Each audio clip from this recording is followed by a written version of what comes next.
What's up, guys? My name is Cam the Kid, aka Cam, aka Cam the Kid, and if you don't know who I am, this is a video series that I do. It's called Making the Beat. It's where I take you on a behind the scenes look and show you exactly what went into the making of one of my beats, and I break it down sound by sound. I do it for every single beat that I make.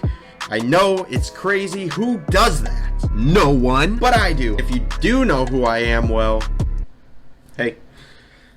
So before I play the beat for you guys and get into the video where I break down exactly how I made it, I'm going to give you a little bit of food for thought for myself personally.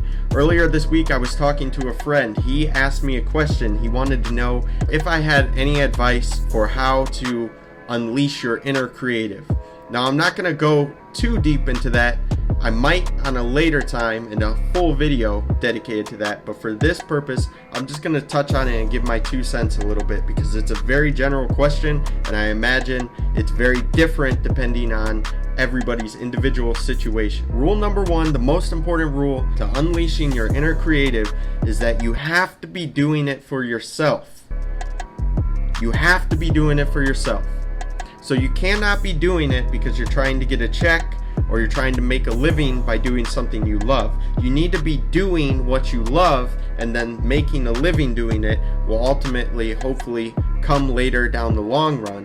But if you truly love what you're doing and you're passionate about it, you'll be willing to do it and put time and effort into it, even if you're not making a living doing it.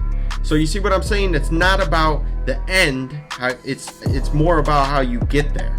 So you need to be making sure that you're doing it for yourself and out of your own enjoyment. Now maybe you're not an artist or a creative like myself. Maybe you're somebody who's not so creative, but you want to be a little bit more creative.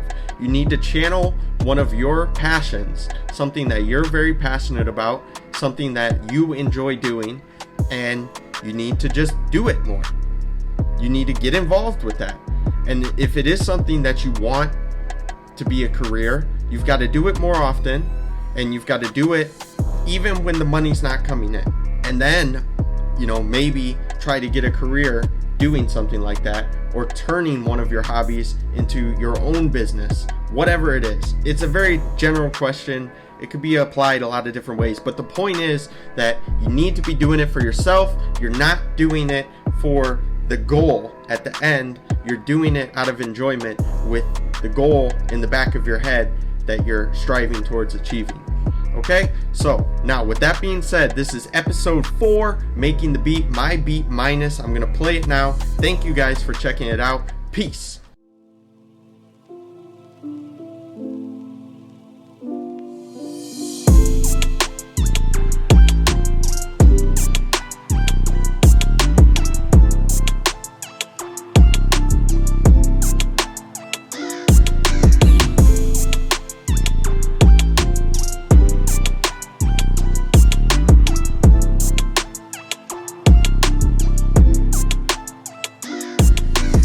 Alright guys, so we're working with like a 10% phone battery life here. I already shot the video one time, but the mic did not record, so this is take number 2. But here we go. Without talking anymore, we're gonna get right into it. Check the levels here, make sure everything's recording. Testing.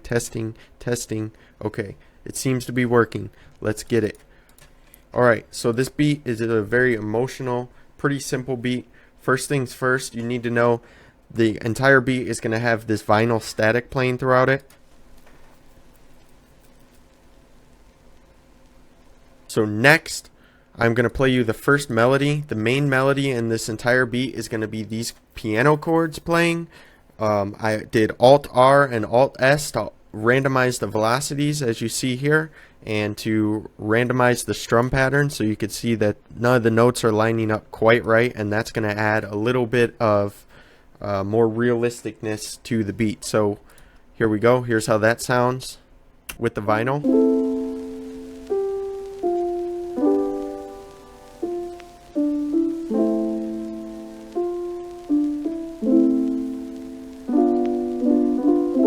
Okay, so once I had that, I then layered that with some plucks to give it some more space.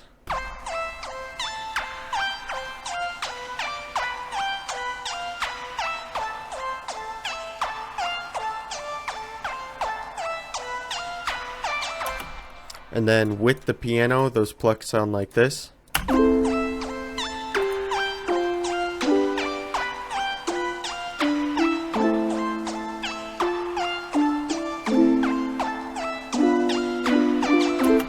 So once I had that, I added one more melody. It's going to be a choir that's going to be layered right over the top.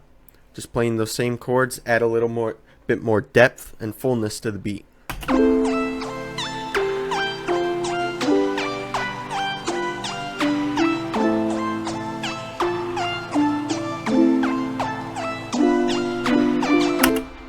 So once I had those three melodies, those are going to be the melodies that you hear throughout the entire beat pretty much. Well, they're going to come and go. The piano is going to be the one that you hear throughout the entire beat, but the other two melodies are going to come and go throughout the beat to add some variation depending on the arrangement, where you are in the verse, the chorus. You get the idea. Okay, so once I had those, I layered some snares over the top.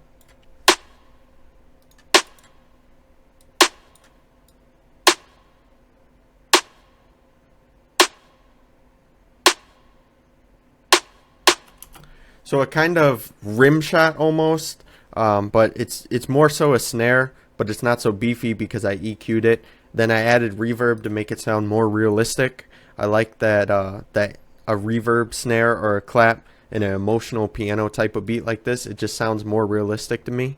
Then I layered that snare with an off snare, and together those are going to sound like this.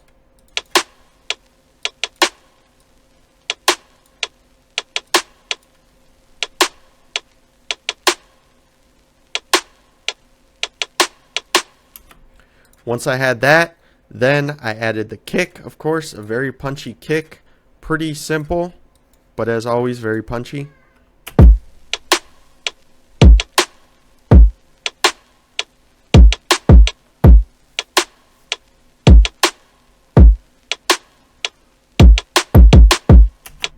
Okay, so once I had the kick and the snares, now the beat is really coming together. I used two different hi-hat patterns throughout this beat.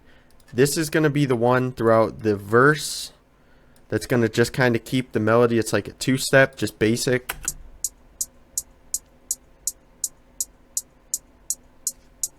Okay, a little bit of reverb on that. But then the one that you're going to hear through the chorus is going to sound like this with the drums. Added some rolls. Double time.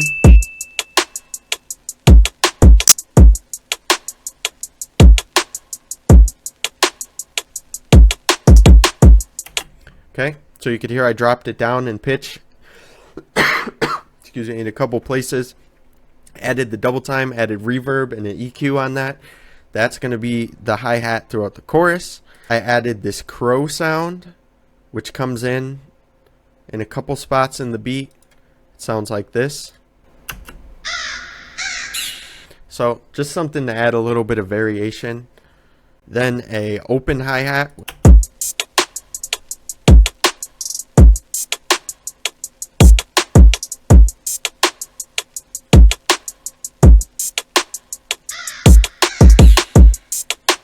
Okay, so right before the drop you hear that crow come in, and then a couple cymbals, transitions, and hits. The hit is going to sound like this on every drop, and the transition sounds like this.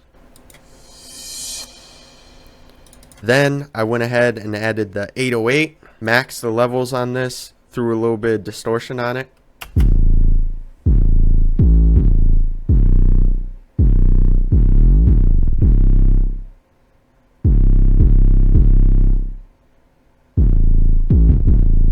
All together, that's going to sound like this.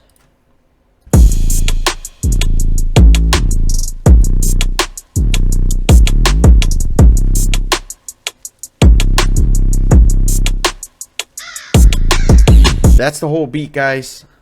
So I'm going to play it for you all now. Thank you all so much for checking out the video.